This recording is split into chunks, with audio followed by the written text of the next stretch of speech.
Today's episode is brought to you by DeSanto Propane. DeSanto Propane is 4 generations strong as a trustworthy family-owned business with unmatched customer service. Go online at DeSantoPropane.com for more info or call toll-free at 1-800-752-4574. Since 1937, the difference has been DeSanto Propane.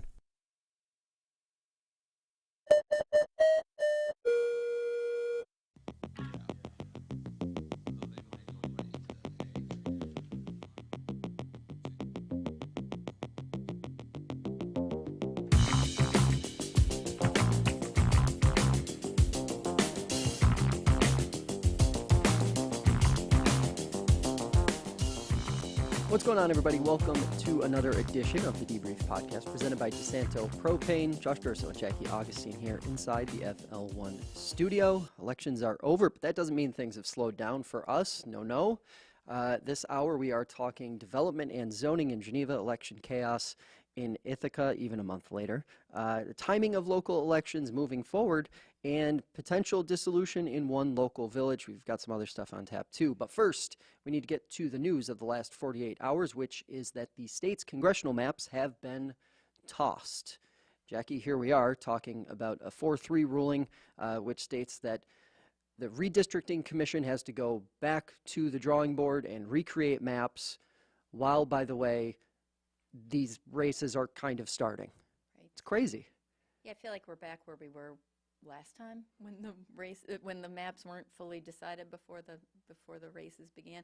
But I mean, looking at the map, it's not really a surprise, that ruling, because the map, I mean, I assume if you could get people to agree on some like foundational principles, like there should be proportional representation, there should be similar economic interests in terms of like what the local economy is like, jurisdictional boundaries should not be, carved up or whatever.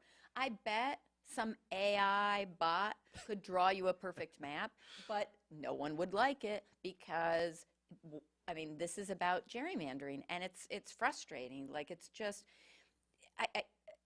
I mean, you look at the map, it just doesn't make any sense, right? We've got like regional economic development zones. Those aren't reflected in the map. We've got, anything you look at in terms of how people naturally organize themselves in upstate New York, how they identify zip codes, whatever, totally, there's no rhyme or reason to it, which is what I think the court is saying, maybe. You know what I think the secret is? Geometry. Geometry is our friend. We can't have these obtrusive, bizarre-looking shapes on a map and call it a district. We just can't.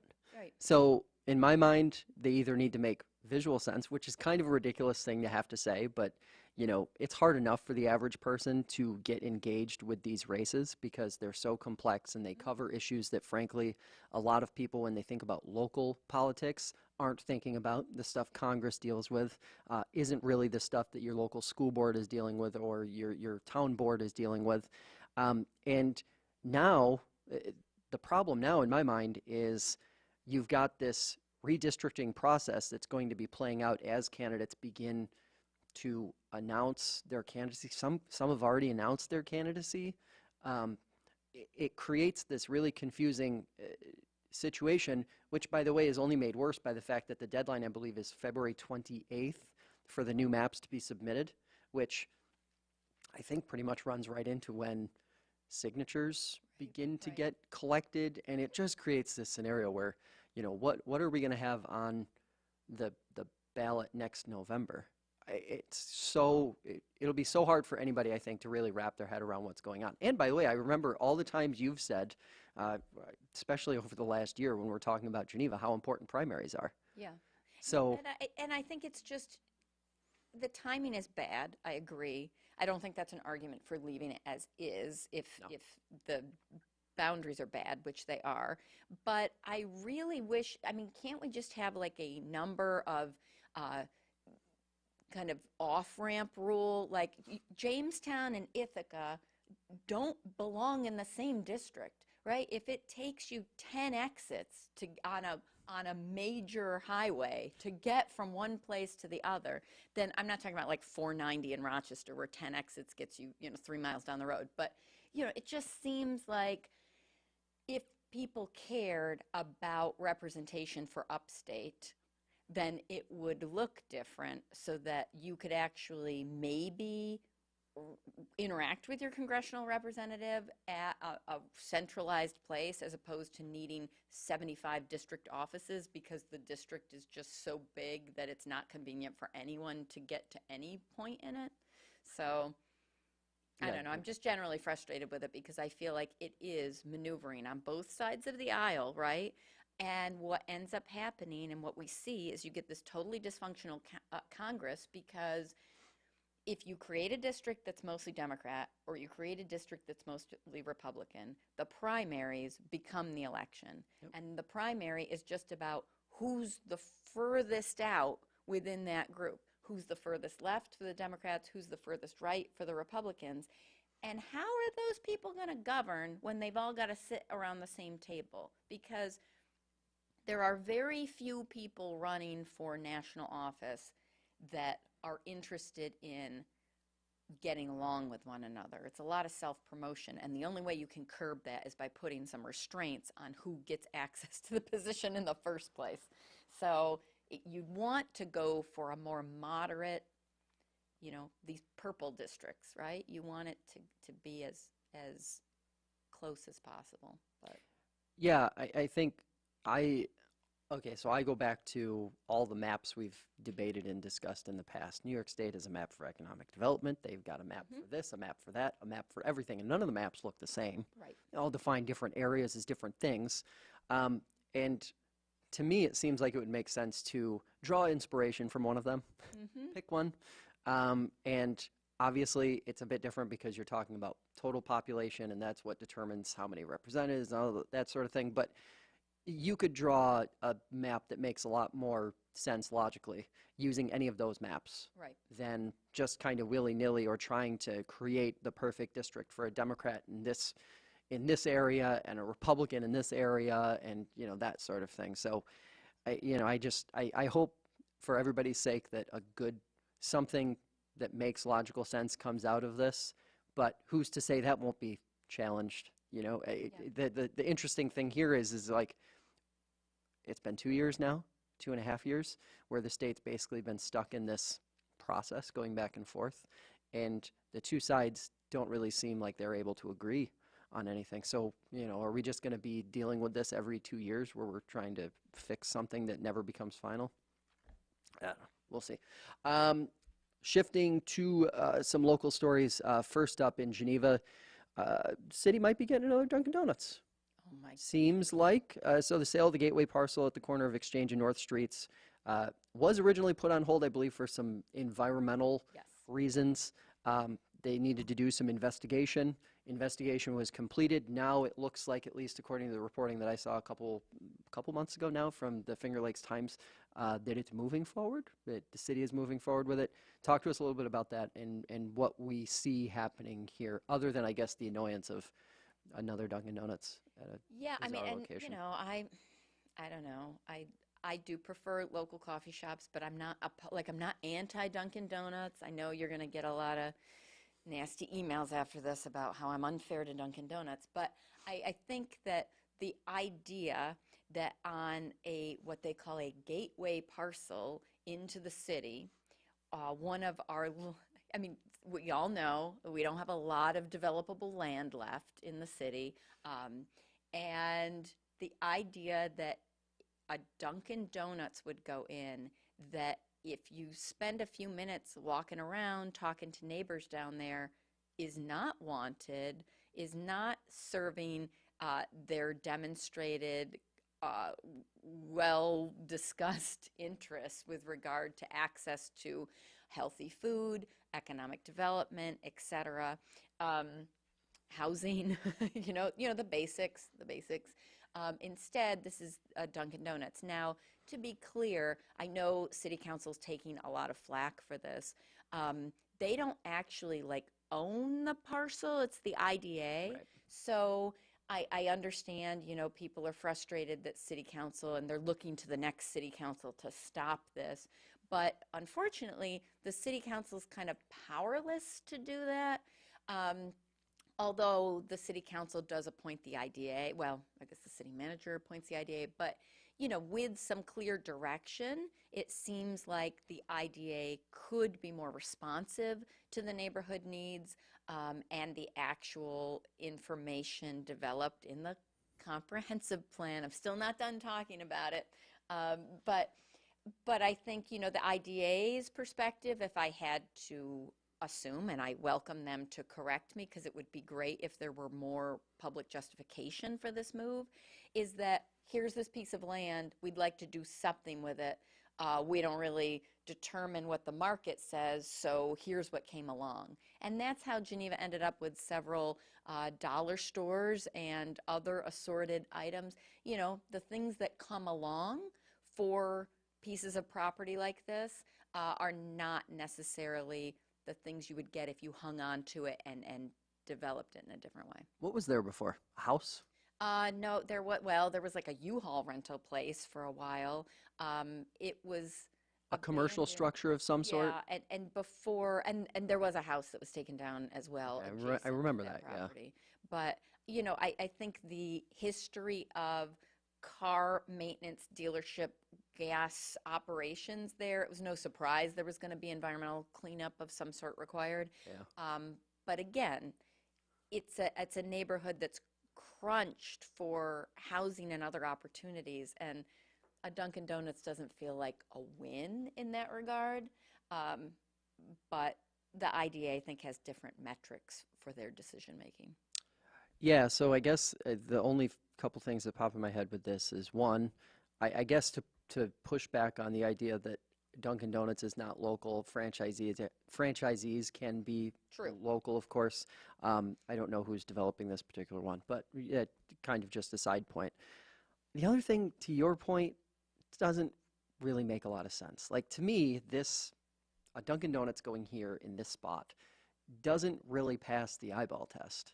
Like, I don't think you need to be like an economic development expert or a business expert to realize that that's not really, like, when you're thinking about where do I want to put a coffee shop, whether you're talking about accommodating heavy traffic or being able to withstand heavy traffic, a lot of people pulling in and out, that doesn't really seem like a great spot to deal with that. It's also a fair walk from downtown, right? So, I mean, it's probably like, if you're talking about proper downtown to this corner, probably like what, like a 7 or 8 minute walk, maybe? Like, unless you're really hauling, like. Yeah, I would say so. Now, they would use that as an argument to counter the idea that this is going to compete with downtown coffee shops.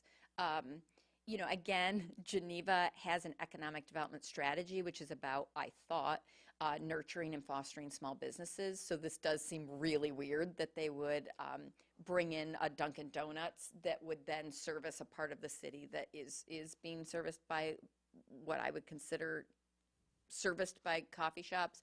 But I guess to that point, my issue is more along the lines of, if you're going to make the argument that portion of Geneva needs a coffee shop, I feel like that property is probably like 4th or 5th down the list of best places to put it. Absolutely. Especially if drive-through is going to be such a large component of that. I mean, there's one going, not to make it's not a perfect comparison, but there's one going up in Tyre, right at the intersection of 318 and 414, essentially. And it's a heavily traveled area, and the number one concern among people who work out there and people who live out there is more traffic coming in and out, and how that traffic is going to interplay with the stuff going on around there. That is That's to an me, excellent that's point. a concern. That actually highlights, again, this notion that lack of communication and kind of transparency in what the design is, because some people are saying, oh, there's not going to be a drive-through at this location, which wouldn't make any sense. I mean, in terms of, like, if you look at the business model for Dunkin' Donuts, right? And then there are other people that are like, oh my goodness, the drive-through line is so busy up on Hamilton Street. Of course we need this, which again is that kind of way of thinking where people want Geneva to be a suburb and not a city. And I thought Geneva was trying to say we're more city-like, we're uniquely urban. Dunkin' Donuts doesn't scream uniquely urban to me. I guess I just have a different idea of that. But the idea that the gateway parcel, you come off the thruway, welcome to Geneva. I don't really understand what anybody's thinking in approving this other than someone wants to unload this piece of property and they've got a buyer. Right. But again, at what point do these agencies have to serve the city's dedicated and expressed interest? And in what way are these agencies just able to run their business the way they want without thinking about the consequence to the neighborhood and the greater economic picture of the city? Playing devil's advocate, I think a lot of folks in economic development in general would say, we can't just let this sit vacant forever. At some point, we do have to take what's available. And if that isn't what fits perfectly, it's better than just having something sit vacant. I'm not saying that's a good argument. I'm just saying I think that's going to be the argument in some way. I think that's probably the motivating argument, right? The IDA hires somebody to market a piece of property. The person comes back, job done, found something. Yeah. Great.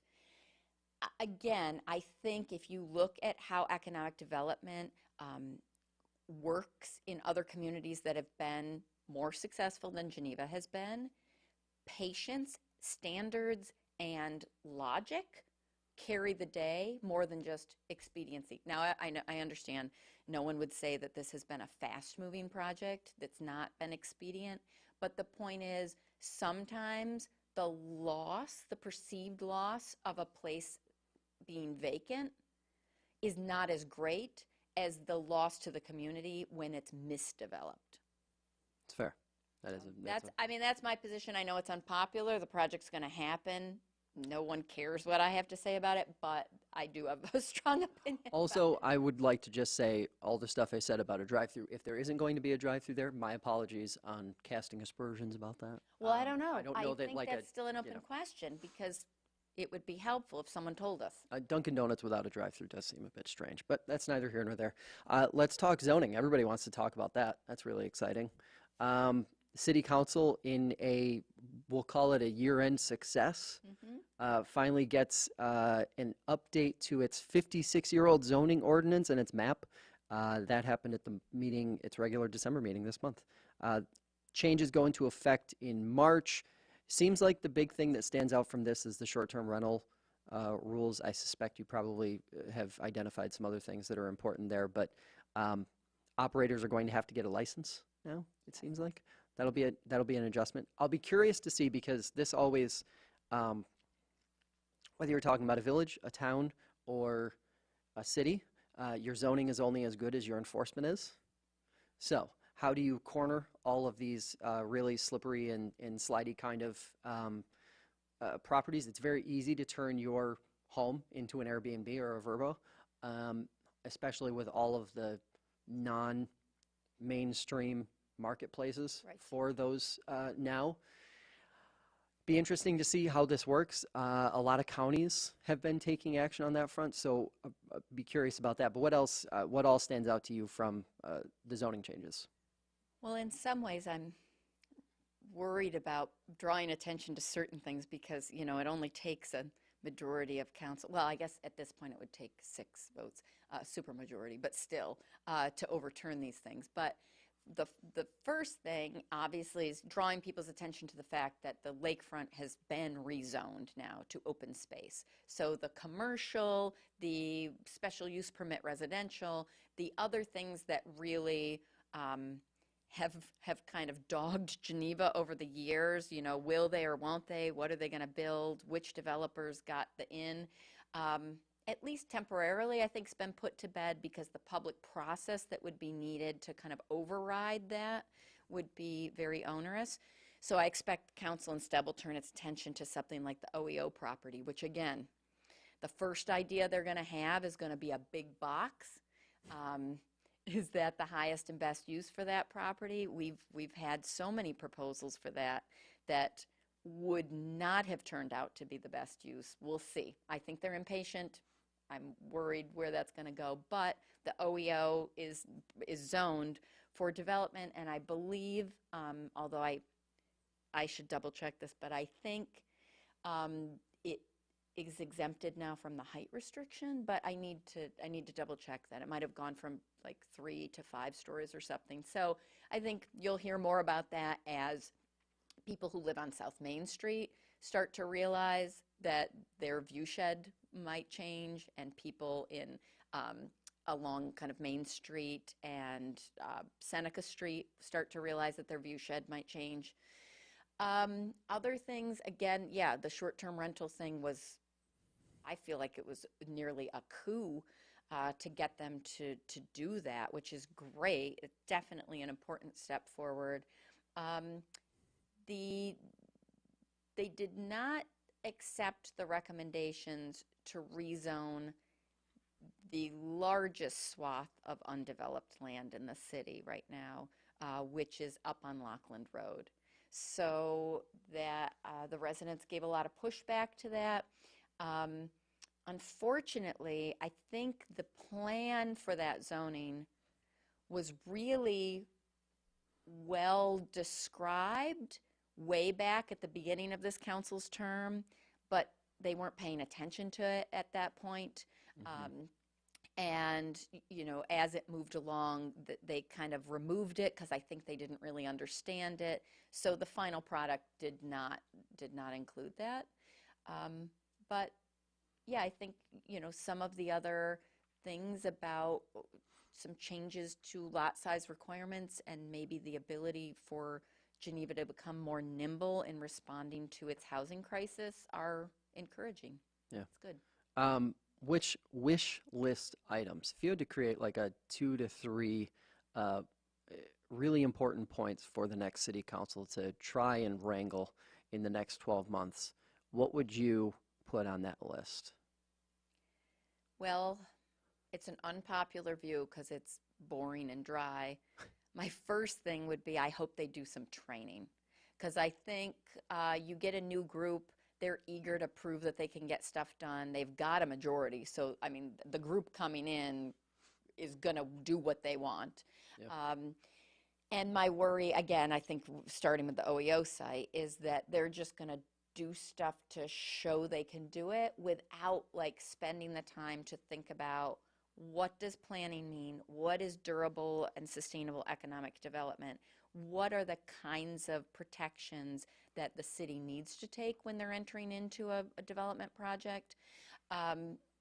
We saw this with the Route 14 project, Water's Edge, or, you know, whatever, up by the old Legion.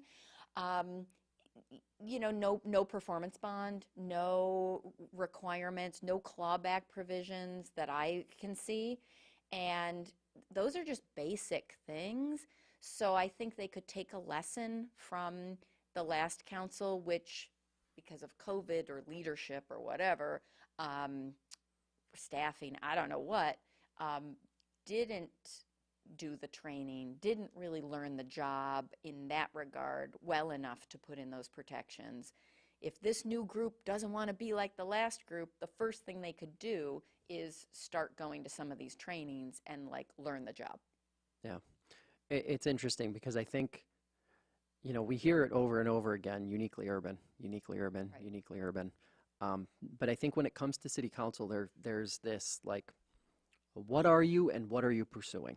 Right. And I think in some ways, like the next city council needs to have like kind of a mission statement, I guess, so that it's clear, and so that I would hope that it would help it stay focused on achieving something.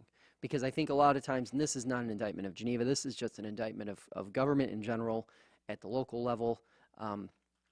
Often you see legislators, city councilors, town board members get distracted by whatever the news of the day is, instead of focusing on the long-term stuff. Yes. Focusing on the stuff that might not give you as much positive press in the short term. Hell, a lot of people might not even know you're working on some of the stuff. Yeah. But over the long term has a way bigger legacy impact on city council, on the city, the whole nine. So I think for me it's that. Like if there's one thing that I'd like to see city council really focus on, like the training point I think is important. Because we saw how when there is turnover, Geneva is a great example, I think, in the last 10 or so years of what kind of damage can be done if there's a lot of turnover and you lose some institutional know-how and how to get things done and that sort of stuff. So training is huge, but also figure out what you are, who you are, and don't just lean into the cliche. I don't want to call it a cliche. It's not a cliche. Uniquely urban is not a cliche. It's an awesome thing that Geneva has that it should lean into. But I think city council needs to have its own vision and needs to also like have something that it stands for and how it's going to go about achieving those things. Yeah, and I think, economic development is definitely kind of the phrase that everybody throws around, but I think this incoming group needs to learn about what economic development means in a city with the kind of pressures and concerns that our city has. And for example, they need to understand that housing, childcare, those are things that are economic development, but I think, people think buildings, roads, that's economic development. And it's like, well, you won't get businesses, you won't get residents, you won't get a thriving economy if you aren't attracting people. And that has to happen, that's that kind of underlying network that draws people in. And I feel like I should just say, because I'm always, I'm sensitive to the criticism that I'm always lumping the council together and referring to them as being bad. And I will just say, if you look at the last council, the only two councilors who consistently brought forward resolutions were Jan Regan and Laura Salamandra, who is the one who got this rental register, the Airbnb registry through. How did they do that?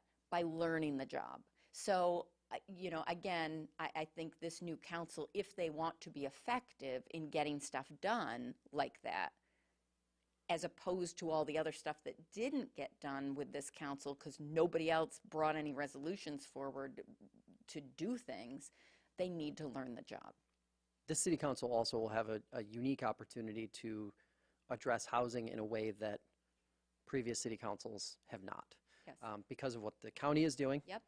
Because of where the county is in its process, having gone through the study, and then ultimately going through the process of implementing good strategies.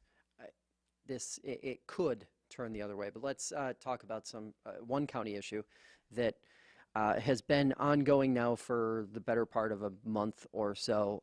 From the Finger Lakes Times today, approximately 10,000 cubic yards of soil slid down the west slope of the landfill in Ontario County. That's the latest update that we heard from county officials, who say that the cap remains in place, but it suffered damage and is undergoing repairs now. Casella and the DEC are still looking into the cause. Carla Jordan says all the efforts have been on stabilizing the site, getting it cleaned up, and making sure there was no impact to the environment.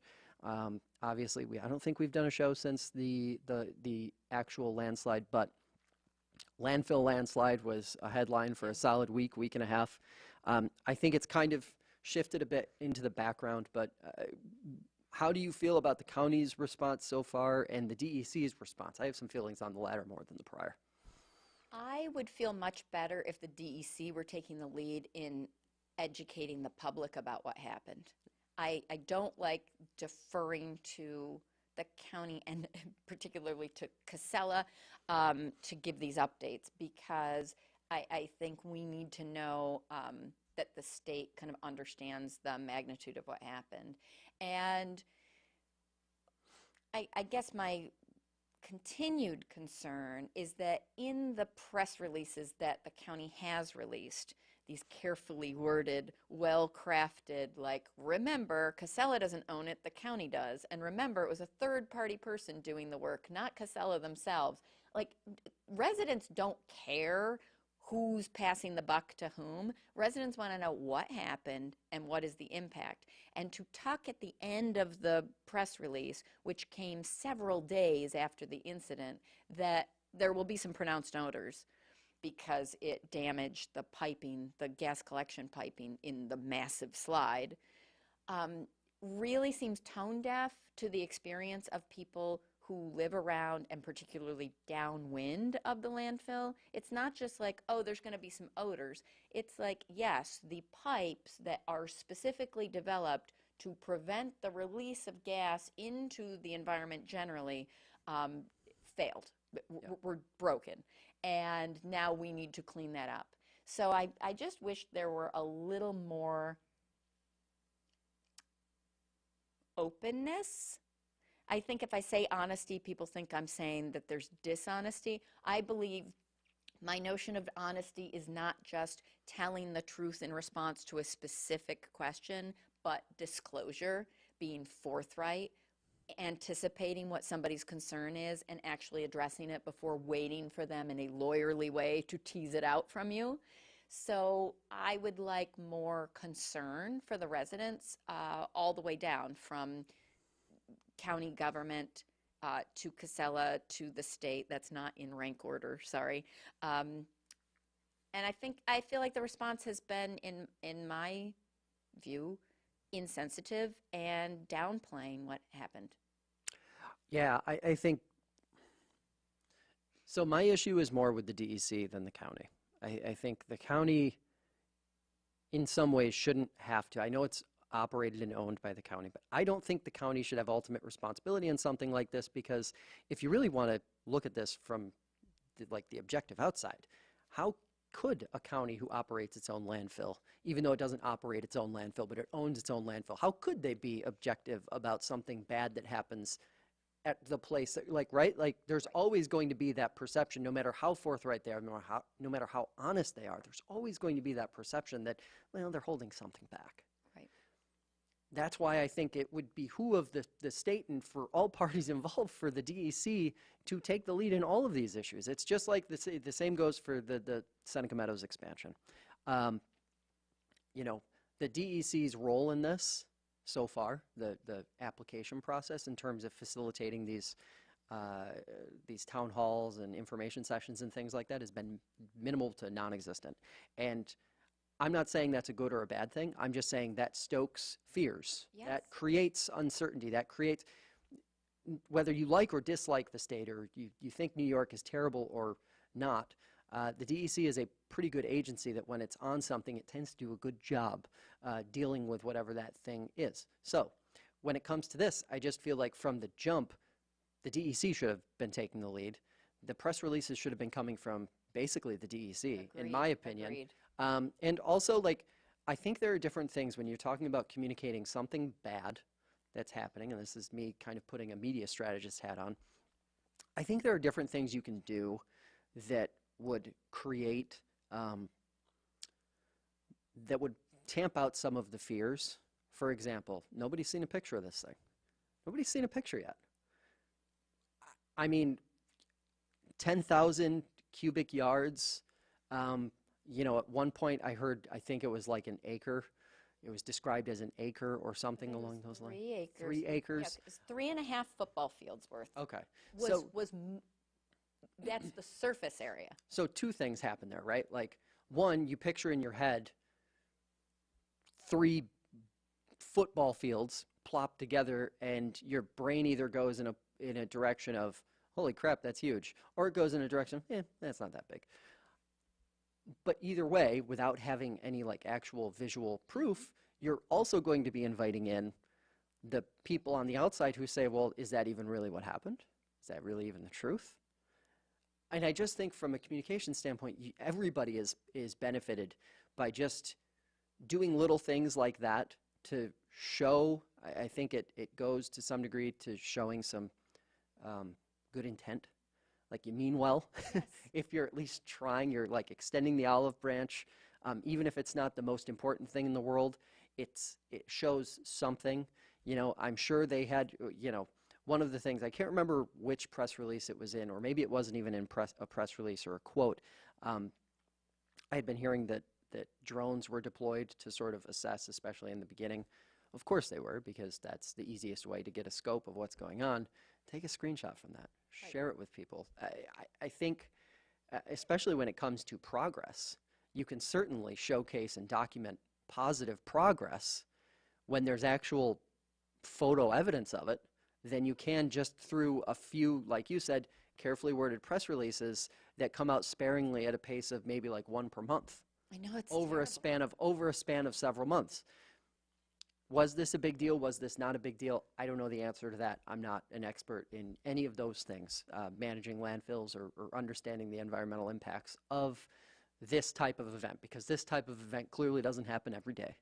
But what I do think is the communication could have been done a lot better.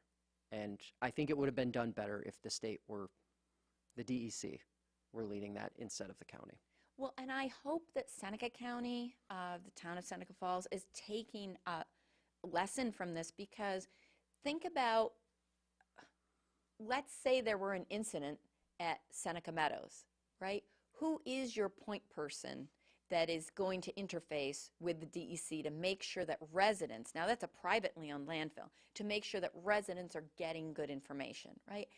For Ontario County, we've got the sustainability director as the point person. Now everyone's going to say, well, that makes sense. She used to work for the landfill, so she knows it better than everybody else. But nobody sees the issue with that. Like if in the city of Geneva, we had a public works emergency, I don't think you would ask the recreation director to be the person giving us the updates, right? There should be a chain of command that people feel good about, that we've got the right people with their eyes on it, not just because they volunteer to do it or they used to know about it, so it makes sense that they would go, but because the county thought about what would they do in managing their facility if something went wrong with it. And I'm sorry, as a county resident, I'm not comfortable with the idea that the highest ranking county official who's going to interface with the DEC on this is going to be the director of sustainability. Like, I don't get that. So, but that's just my personal opinion. And again, if the DEC were leading this, they would, in my mind, when given the context that you just laid out, I'm thinking of a scenario where essentially the DEC has a regional rep communicating with the Board of Supervisors, and on a short-term basis, just until this thing is resolved, and then you move on from it, and there's no, county involvement, there's no like loose ends that the county has to deal with, and they don't have to deal with the communication part. But Yes, that's agreed. just me. Let's talk a little bit about election, or a specific election that happened. Ithaca's write-in chaos, fair or foul. In Ithaca's 4th ward, there was a surprise write-in campaign where the write-in candidate actually won. The twist, what makes this story interesting, I think, is that the candidate, Patrick Cool, I hope I'm pronouncing that correctly, I think I am, but just hoping, never formally announced his campaign. He was able to get enough votes after getting Cornell students to vote for him. He calls his future in Ithaca uncertain. He graduates from Cornell in the spring. Yes, he is a student at Cornell. And his opponent is calling for an open and fair election do-over, a special election, which I'm not even exactly sure how it happened. I think he would need to resign from that position, and then there would be a new election. Fair or foul, we got an email about this one, and there was plenty of talk and chatter on X, formerly Twitter, that I've been reading over the last few weeks. What do you think about this? This is weird, isn't it? It is weird, and I mean, it's what the process allows. I mean, you can, I go back to this parallel with Geneva and the kind of jockeying and trading of political party stuff during the primary. Like, it's legal. Does that mean it's the right way to go about things? In my view, no. But, for me, it's not that it was a write-in campaign. That's not what bothers me. I think write-in campaigns are great, right? If you can get enough people to write you in, that's democracy. It doesn't get any more democratic than people writing somebody's name Literally. down, right? Yeah. I think that's great. So it's not the write-in campaign piece of it, although I do get a little concerned that the candidate himself was the one picking up people's absentee ballots, and he was the person designated on the Board of Elections to pick up the ballots. That seemed a little weird. I thought that would be electioneering, but whatever, I don't know the rules. But for me, it's more about all these questions of, does this person actually want this seat? What, like, was this an exercise? Is he making a point? Is this actually about governing? And the concern for me is that this is what happens when you have an election on a 2-year cycle like this. I mean, Geneva should not be surprised if HWS students want to run, which I think they would be well within their right to do. But if it's going to be, you know, this kind of 2-year cycle, that could happen. Our vote count is just as low. You could mount a write-in campaign. You could run as a candidate and win. I think this is how the election process works. If the other person didn't have enough support to get over the 100-vote hurdle, I mean, you know, the total votes cast, 100 votes, then that's like Geneva's 6th ward, right, or 5th ward. I love the logic also of the people who were opposed to it. They literally said, well, voter turnout's low there because there's so many Cornell students there. Okay. Yeah, I mean, like, well, then that's that justification. Kind of like, oh? I mean, that kind of justifies the idea that then you would have a Cornell student in that seat, right? If that's who the election district is, and people are so adamant about wanting someone just like them to be on city council, or the common council in Ithaca's case, then I don't really see what their objection to it would be. But for me, I'm not a trickster, so I don't like things that are done to be tricky. And that's kind of what I think is leaving a sour taste in people's mouth, that this feels like a stunt. And I don't think elections are places for stunts. But you know, he's got the seat and he should do his best to govern. I also don't agree with people asking how long he's going to stay, because history has shown us people from all parties come and go in and out of their seats in a way that people didn't, you know, you're not taking a vow to live there for 4 years in the same spot. Do I think that people who run should intend to do good, diligent service for their entire term? Yes, I think that's a responsibility you have when you consider running. But I can't be the morality police, right? Like, the rules are what they are. And to your point, say he decides that he's going to vacate that seat at the end of next year, or whatever the case may be, when he graduates, or maybe at some point beyond that. City council will get to appoint someone until an election happens, and city council will likely be able to pick who they want to pick. And I don't think there will be any issues with getting the type of candidate that is desired by the people who are frustrated that this student won into that seat. And I mean, maybe I read this incorrectly. Isn't the person he defeated either a student or a recent graduate as well? I believe a recent graduate. Okay. I believe a recent graduate. So I mean, again, I think the idea that this is like a Cornell affiliation and that makes it suspect. Again, like, we're talking about a seat that's traditionally held by someone who is a student or just graduated, given the demographics of that ward. It feels more to me like the party in charge, or the party that typically is able to endorse a candidate and see that candidate win, feels like they got duped. Yeah. And that's part of the reason why I think it's completely fair, because calling it foul kind of feels a bit like giving the green light to this idea that if you're running unopposed and you're endorsed by a major party or the major party, that the work of democracy is done. Yep. And that's just not true. And the people spoke, all like 100 of them. Yes, and it's like, this is what you get. Like, if I lived in that district, I think I would have, even if I was running unopposed, I think I would have been campaigning to students. I think I would have probably been working to, and, you know, for from the city standpoint, again, you want to talk about things that just don't make a lot of sense. When you look at city council maps or common council maps in these different places, and you see these districts that have wretched turnout compared to other districts, and you start to sit there and you ask yourself, well, why is turnout so bad? Why is this a district? If turnout is so bad, why is this not just lumped into another district? You start to, like, there are some real fundamental issues at play, I think, there. But at the end of the day, like he didn't announce his campaign. Honestly, I think when it comes to politics, this is probably going to be a play that you see more often, where people lay low for longer because getting into politics, use Geneva as an example, it is an ugly process. Yeah, they've turned it into a blood sport, and Yeah. so who wants to put their name out there? Like, hey, I'm gonna run for something in a year. Start, like who would? Yeah, I mean, I think people should do that because I think people should disclose their intent and do that kind of stuff. But I can understand, given the way local politics has become so vicious and national politics. Why people either don't get involved at all or want to get involved in the most minimally exposed way as possible. Yeah. Well, and not only that, but think about the constraints that the state has put with this new election calendar that we have now for the last couple cycles.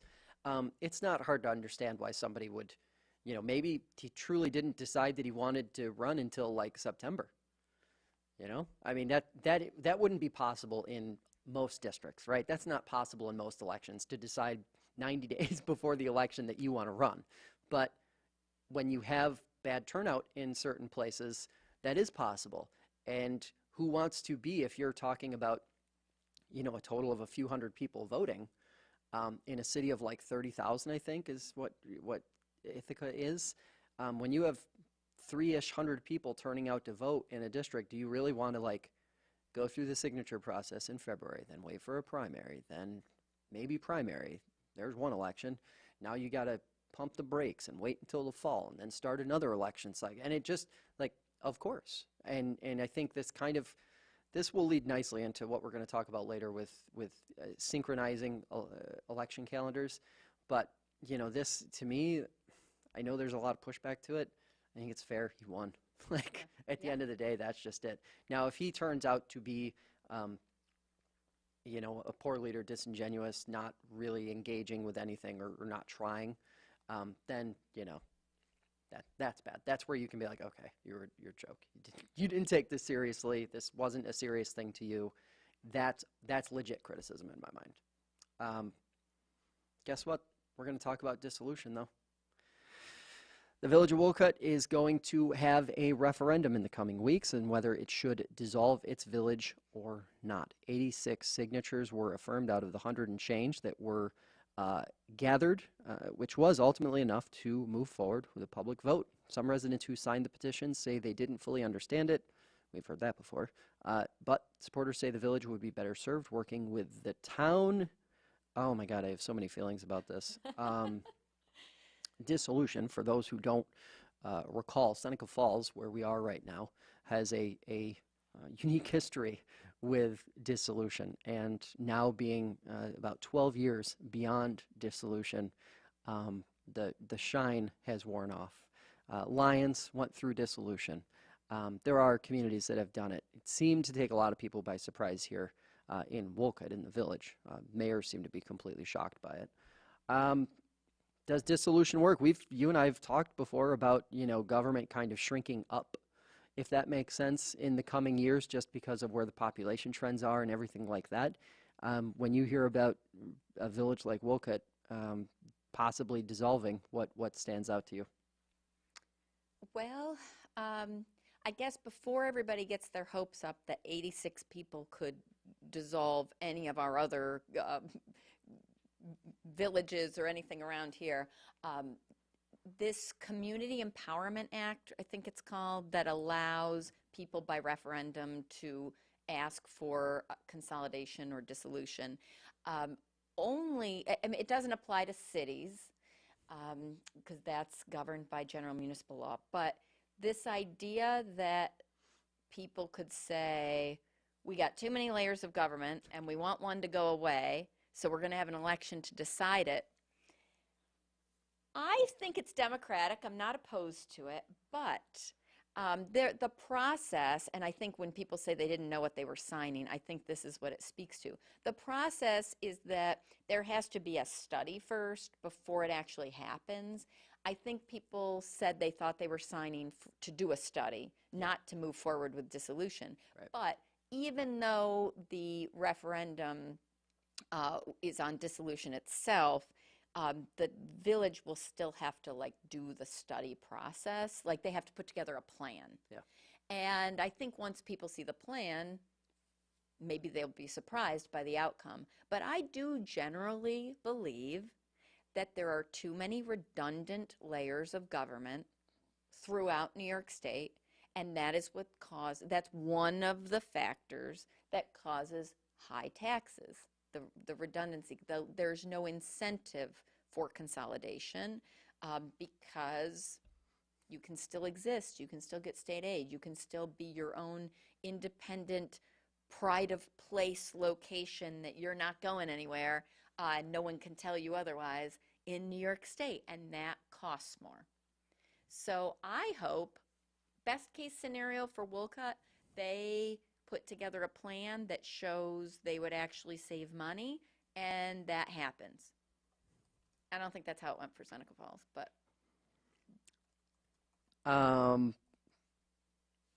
When I interviewed Lynn Chatfield, when he was running for town supervisor, he was the incumbent, and he told me that Wolcott is a poverty level town. The issues that he talked about were not, well, if we just get rid of one layer of government, everything's going to be fixed. And I'd like everybody who lives in the village and the town to keep that in mind as this debate, discussion, vote, study happens. Because I'm pretty sure we're going to see Wolcott go to the study phase. Cautionary tale, the savings are short term. They're not long term. If you live in a village anywhere, remember that, because dissolving doesn't guarantee you more money from New York State after the first few years have passed. It gives you an incentive to do it, but then everything else is subsequent on growing your community, which I think when a lot of people think about dissolving a village, that's not what they're ultimately hoping for. They're hoping for, they're hoping that they can remain more insulated by banding together with their town neighbors and becoming a more durable rural community. Focus on growth, because nothing else matters. You can dissolve tomorrow. The village of Wolcott, the town of Wolcott, is not going to be in any better of a position in 5 or 10 years because that happened if a number of other things don't happen. We're talking housing, we're talking business growth, we're talking tax-based growth, we're talking, removing that poverty-level town energy from the community. Like, you need to build a stronger community. Otherwise, your town is going to be just as, is going to have just as hard a time getting grant money, for example, from the state, which in some of the research I've been doing, talking to people behind the scenes and also chatting with some people on social and then offline, it seems like the village is just as good at getting grants as the town is there. So, redundant, perhaps, but it seems to be an effective local government. Well, I mean, that's an interesting point. I guess what I learned in researching for this particular topic, because I wasn't aware of it till you told me about it, so I had to learn about it. That same Community Empowerment Act that is allowing this to happen gives power to counties to take back a community or services in a community if they believe they can provide them in a better way. So maybe what Wolcott actually wants is Wayne County to absorb their operations in totality. That actually would result in savings for people because they're already paying county tax. Mm-hmm. They're already paying a school district tax. That's not going to change. Even if their county tax goes up a bit, the actual order of magnitude to the average taxpayer's bill is so much lower than it is within the smaller jurisdiction. Yeah. So the idea that maybe Wayne County hears the cry of the people of Wolcott and says, okay, we've got a solution for you, which is that we will just take over your geography, right? You'll just become an unincorporated part of the county. Maybe that's really what they want. Maybe that's what this plan will show. Who knows?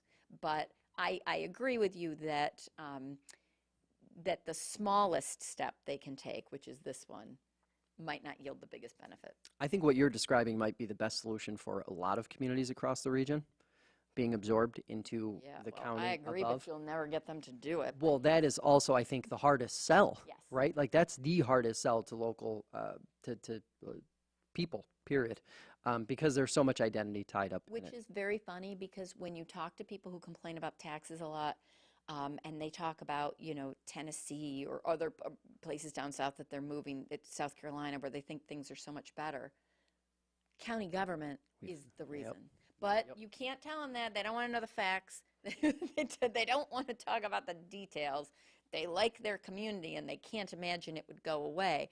But if you want those savings, you structurally have to change things. Listen, until I started researching how other states do local government, the phrase county mayor was a thing I'd never heard of in my entire life. Yeah. But yes, to your point, it's very real.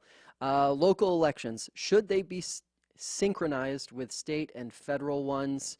There's a proposal in the state legislature that calls for shifting local elections held in odd number years to even numbered to bolster turnout. Turnout for local elections typically lags between 5 and 15% below the state and federal years. Very interesting, because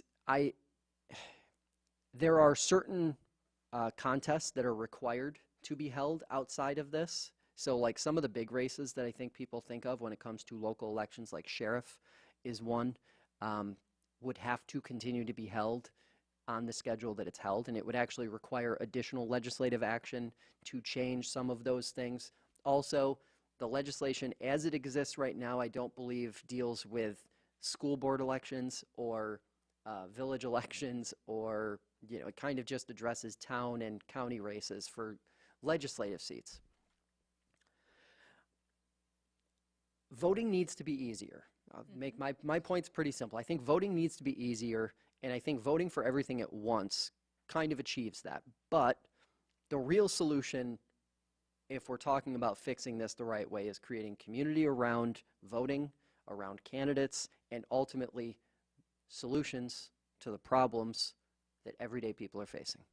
Like, that's it. Like, those are the things that if you want to bolster turnout, those are the things you need to do. Yep. Don't grandstand about this issue that nobody in your community actually cares about. Address the things that people actually care about. What drove all, of the 51 interviews that I did for local elections across the region, the #1 issue across the board, infrastructure, water, sewer. How do I get good water to my residential units? And that's it. The real meat and potatoes of local government, services, like you've said a million times. And that's just it. I think you build community around that, and you're able to get better numbers. But that is the solution. It's not throwing everything together in one confusing pot every 4 years. I agree with you. I mean, I like the idea. I mean, I think the thing that doesn't get talked about enough is that it's expensive to run elections. Yeah. So the fewer you run, if you're looking for cost savings, the better, which is another reason why I'm not sure why Geneva made the move that it did. But to that point, if you're encouraging off your local elections, you are going to disadvantage the people who aren't falling on a general, like, presidential or congressional year election cycle. And even if we could just align local elections with a national race, like a congressional race every 2 years, that would make better sense, I think, except to the point you just made. Our local politics are already being infected by national cultural discussions that have nothing to do with the cliche that is correct, where the rubber meets the road, right, in local government. So do I want to hear more from my ward counselor about what books they should be reading at the school and whether or not he thinks there is like a global agenda to indoctrinate students. Like, do I want to hear more of that? Or do I want him to actually tell me whether he's read the comp plan, right? Like, I'm more concerned with him reading that book. So I do worry that if you nationalize in terms of when people are voting our local elections, you will also be nationalizing the debates. And that will not serve local governments well, because in the culture wars, you're going to get sound bites, you're not going to get policy. And maybe if local elections continue to just focus on local races, people will have to have these dry, boring discussions, which excite me because I love this stuff. But, you know, to the general public, people don't necessarily want to talk about sewers and infrastructure, but they should. They should want to care about that. So that is, you've asked the like $1 million question, like, how do we get more people interested? And that will solve the problem. That's hard. It's definitely hard. And this, this bill, even if it's approved, I don't necessarily think that it fixes. I don't think turnout changes that much. I just think you get more party line voting, too, which gives more power to the two primary parties in charge. Let's talk about the congressional outbursts that we saw in the 22nd district. The big question is, does it matter? Congressman Brandon Williams, who represents the 22nd District, as well as State Senator John Mannion, who is running against him, were both caught in now viral video clips on social media, yelling profanities at various people. Williams claims he was being extorted by former staffers who threatened to expose his daughter's OnlyFans account. There hasn't been any coverage, really, of the Mannion video, which has been kind of odd, but generated a lot of eyeballs, and the video, of course, is going viral, and there it is. You're watching it right now, and you saw what he said, and I'm not going to say it, but that's it. Jackie, as soon as the first one happened, I sent it to you, and I said, I can't believe this happened, and then like 2 days later, we had another clip of a challenger doing the same thing. Thoughts, reaction, does it matter? Does it make a difference in the grand scheme? I mean, my initial thought was, is somebody making one of those like Congressman Gone Wild videos? Remember they used to, Girls Gone Wild. Now it's, but it just makes me sad, because I understand there are people who are going to tell me temperament doesn't matter and that you just want authentic people, and authentic people have feelings. I get that. But if you look at what's happening to politics in general, we have like loosened the reins, right? We're like, whatever you want to do is going to be acceptable, and we're just going to look the other way.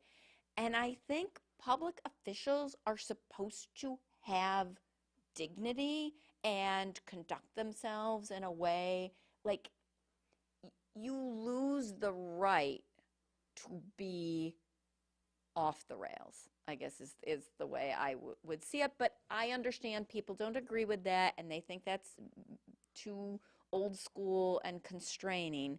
But I have trouble supporting candidates or elected officials who show me that they have trouble like managing life. I understand people get upset. I understand people get angry. But you kind of want people who are focused on the task at hand. And I guess these guys would say that they felt like they were off duty or something, so like they could do what they want. But elected officials, unfortunately, are never really off duty. Yeah. Watching these two stories has kind of been interesting for me, because watching the way the Williams story was covered in the days after that video surfaced versus how the Mannion story was covered in the days after that video went viral is very different. Very different. Williams had to explain himself, had to explain the circumstances. Mannion wasn't really pushed in any way, shape, or form. And I understand that he's not, he's running for it, but he's a state senator, so I mean, there's that. The reason for that? I honestly, I don't know. Maybe it was just fatigue on that issue, and the proximity of the two events coming so close together that it just didn't really, like, it had the virality of it had kind of washed at that point for, the Syracuse News TV stations who covered the first one really thoroughly. And the other thing too is I kept seeing this thing on online, and I even got a couple emails where, William says he was threatened basically to have his daughter's OnlyFans account exposed. And there were several people who kept making this statement of, well, how can you expose something that's already public? It's already public that she does this. And it's like, to who? One, I don't think anybody is that engaged with their local elected leaders and their families, whom are largely unknown, even at the congressional level, to the average person, to know that this is what this person's family member does for work. And also, you don't need a political science degree or anything else for that matter to understand the implications of a Republican conservative elected leader potentially having sex work or something adjacent to it being used against him in a political cycle. Right. Like, it doesn't take a lot of imagination to get there. Yeah, and I feel like I do need to, I do want to defend these guys, well, at least this Williams guy too, to the extent that I'm not saying his anger was unjustified. Right? Because I do think, again, we've gotten into this blood sport politics where it used to be certain things were off limits, right? Yep. We had respect for candidates, and we expected candidates to have respect for each other and serving members. This is part of what I'm talking about, where it's become this anything goes free-for-all. People are vicious. Yep. And I do believe that if you want good elected officials, you have to stay focused on issues and temperament and demeanor in governing. But people want their gotcha moment, and they'll do anything they need to do to get it. And unless somebody is engaged in a crime or something that is actually affecting or exposing a policy problem, which I guess some people would say that, this, I don't know. I mean, I just, it is a thorny issue because on one hand, I want to say that this guy's family should be off limits and that's inappropriate. But on the other hand, I also want to say when confronted with it, he should behave differently. So I hope that doesn't sound inconsistent. I think if you're looking at it objectively from the outside, I feel like that is the way. Because it's based on the assumption that, you would assume this guy's daughter and family members are off limits. Right. You're not going to, if you want to attack him right. For some shortcoming of his own or whatever the case may be, go for it. But you can't basically use family members and turn them into collateral damage in pursuit of a job or, potentially having your gotcha moment or whatever the case may be. Right. That's just I mean, this would be different if his family members were on his staff or were his policy directors on something that was relevant. Then they become public officials. But I don't believe that people who run for office automatically are turning their entire life into a public display. Right. Exactly. And that is where we've kind of gone off the rails here. And it's no party is not guilty of doing that. So, absolutely. So it really, I mean, I understand we're talking here about, people outing, Republicans, but I mean, people are outing Democrats, and it just, to me, it all feels slimy. It's because it's not about the issues. It is about trying to disgrace somebody one way or another. And that doesn't serve any of us well. It only pushes good people out of public office. Yeah. All right, let's get this thing back on the rails with a real issues-based discussion to wrap things up. Electric school buses. I have a lot to say about this because I've been living in this issue for so long. But I'm curious what your thoughts are just on the timeline, because the timeline, I think, is the thing that really stands out to a lot of people and is at the center of this issue. 10 years is kind of that window. The next 10 years is when school districts are going to be expected to go fully electric. So that means 100% electric school buses, no more combustion engine buses at all. Does a 10-year timeline to you make sense? Before I start ranting, I want to ask you that question. Well, when you phrase it like that, I have a feeling you're going to say no.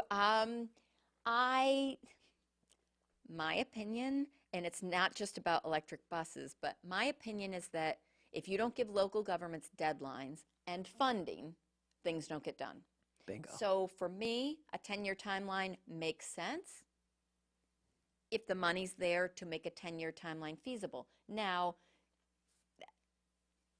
people can stretch a dollar and other people waste a dollar, but I think that in 10 years' time, looking at the kind of commitments the state has made in terms of funding, if they follow through with that and those levels are consistent over that 10-year time period, then that could be doable. But I think districts are not all the same, and I do think there needs to be an understanding that certain areas, this is going to be a much bigger lift than others. And my concern is always when it comes to New York State school funding, they have not figured out this equity issue yet, and they still are treating it like, well, you got this many students, and they've got, you've got these many programs, you get this amount of money. And the Campaign for Fiscal Equity, which people forget about, but was a really well-grounded, successful program that still has not seen the full fruition of their work. They understood it. They got it. Suburban districts and rural districts are not the same. Urban districts and rural districts are not the same. And funding cannot be just across the board. You need X number of buses, you get X amount of money. The infrastructure needs are different. There is an equity issue that has to be addressed. Yes. Sorry, long answer to your short question. I think that's a very good answer, and I agree. Oh.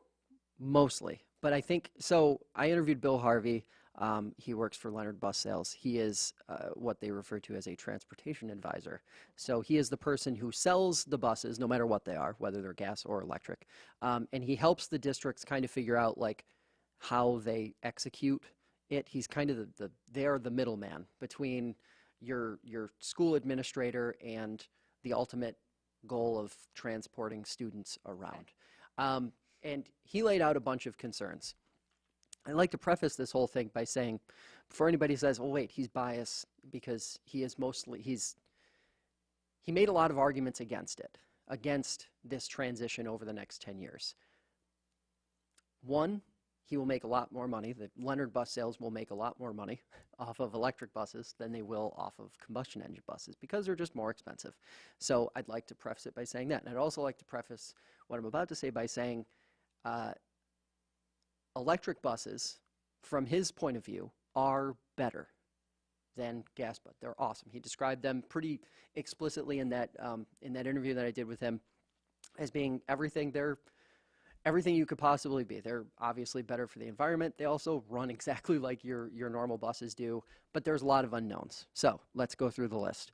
The infrastructure isn't there. He says that most districts can handle 1 to 2 level 2 chargers currently. Anything more than that is going to require a lot of on-site and off-site infrastructure, which currently takes years to build out because of kind of the post-pandemic construction realities that we've seen. The cost difference.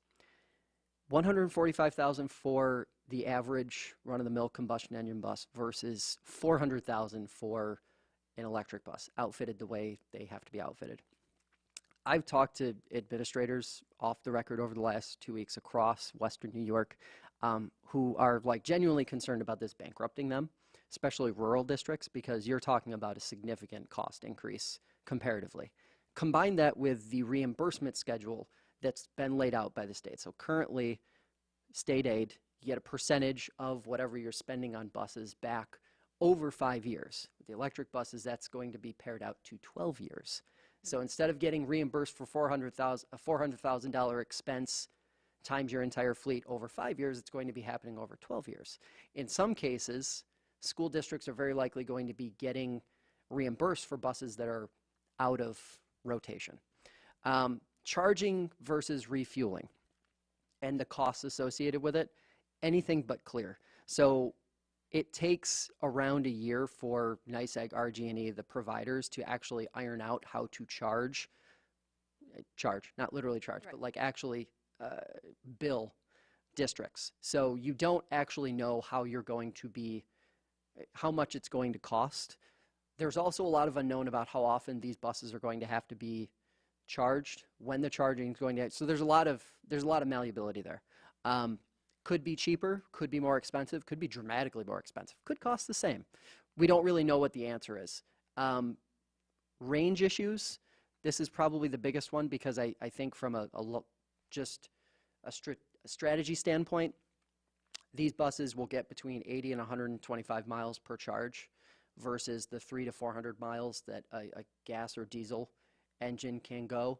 And just logistically, you start to think about, well, if I currently have 24 buses and they can cover less than half of the mileage under best case scenario, am I going to need twice as many buses? How is that going to work? Like, there's questions there.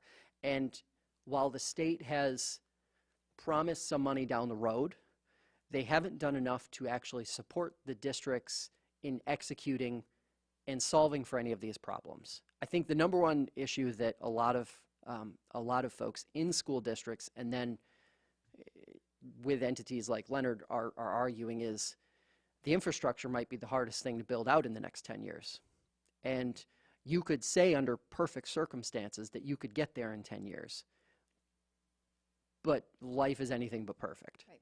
And it may take 15 years. It may take 20 years. We had just seen, we obviously took it out of the rundown of things we were going to talk about, but we've been hearing about all of these climate goals that New York State had set for 2030, and now we found out that, the latest report suggests they're going to be like 70 to 75% of the way there by 2030.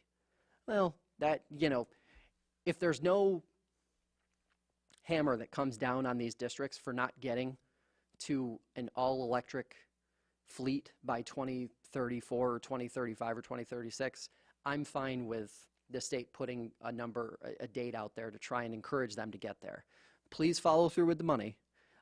But if there's going to be the perception of a hammer coming down on school districts who don't get there, when you have all of these issues that very clearly haven't been addressed in the industry or at the state level, it creates this scenario of like, what are you doing? Like, what's your real goal here? Because at that point, it does start to feel more like a exercise of how can we break school districts without just telling them they need to consolidate, rather than something being done for the betterment of the environment and the state's clean energy goals. End rant. I'm sorry. Yeah, I mean, from all that you've said, like if it were up to me to make the policy, which it's not, the money would not be a reimbursement, because that is always, like, you tell people to do stuff, oh, it's going to be $400,000, just upfront that and trust us, we'll give it back to you sometime, yeah. Right? You're not going to get a lot of people to jump at that.